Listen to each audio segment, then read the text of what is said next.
Okay, let's dive right into this. Today, we are bringing you a brand new explainer on a literal masterpiece that has just hit the shelves. It's called The Five Gates by Christopher Levine.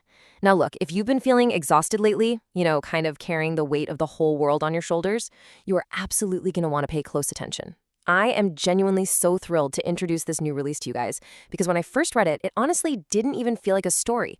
It felt like a mirror. Let's step inside. Just listen to the sheer power of this opening line from the book's prologue. There are stories we read, and there are stories that quietly read us.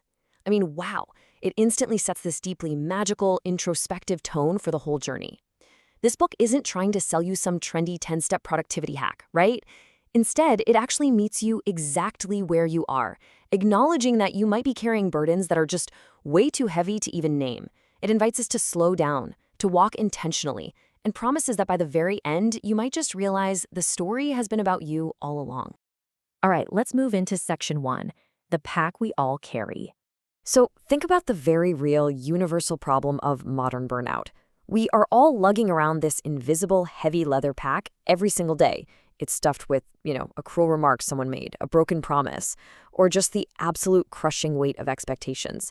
And it leads us to this haunting question: why do I still feel unfinished? This is the exact question plaguing the protagonist of our story. He's a young traveler who has crossed rivers, won medals. He's literally achieved everything society says he should.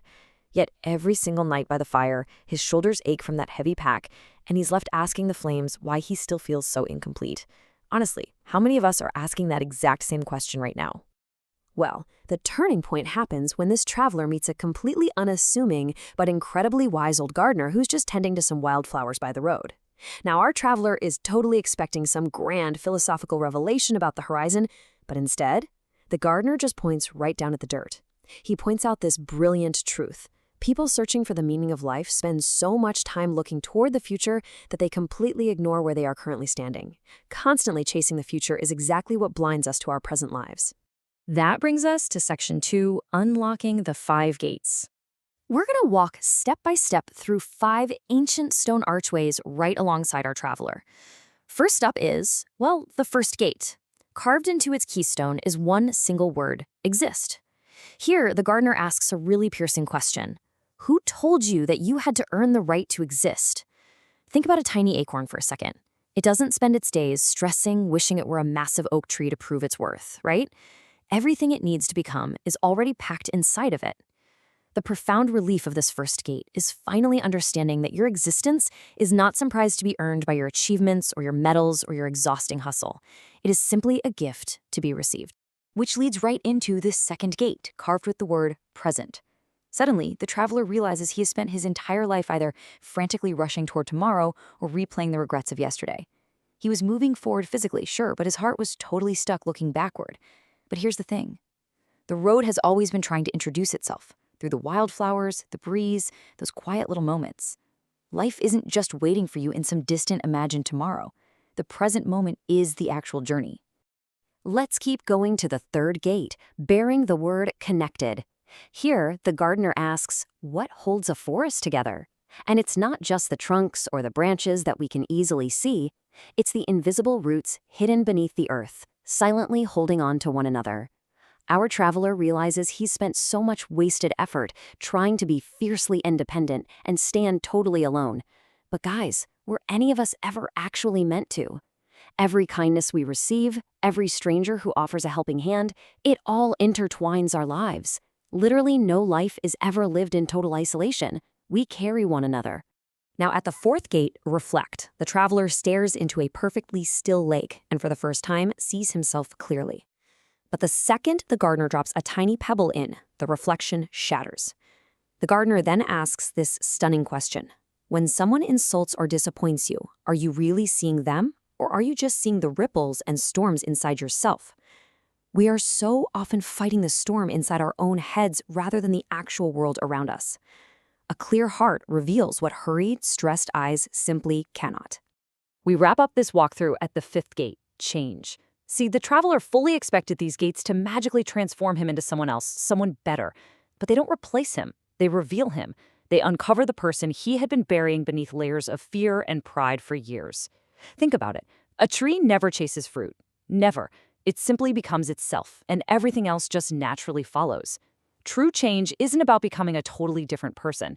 It's about finally uncovering the person you always were from the very beginning. Which brings us to Section 3, a different kind of journey. Okay, let's pivot for a second and talk about what separates this newly published book from, well, pretty much every other allegorical novel out there right now. Traditional allegories just hand you a story to passively read, and that's it.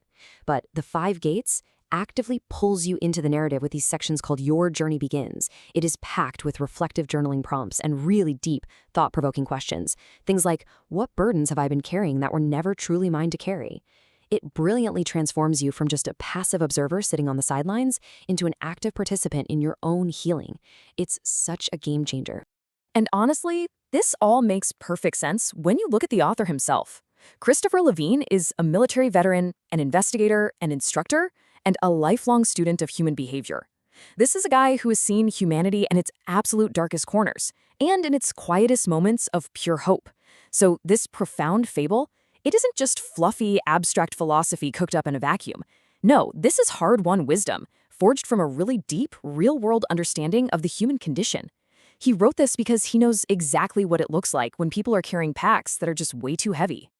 Finally, Section 4, Why You Need This Book. I want to shift gears to a highly personal note here for a moment.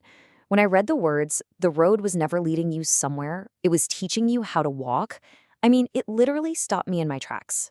I am so often obsessed with the next destination, the next milestone, the next big promotion. For me, this book was a deeply calming antidote to all that exhaustion. It gave me full permission to stop treating my life as this frantic, unwinnable race to a moving finish line, and instead to just learn how to walk the path I'm actually on. The ultimate call to action here, the big takeaway, is to become a faithful gardener in your own life. Cultivate wisdom, extend real compassion, and try to leave the world a little kinder than you found it. I absolutely highly recommend picking up this new release today.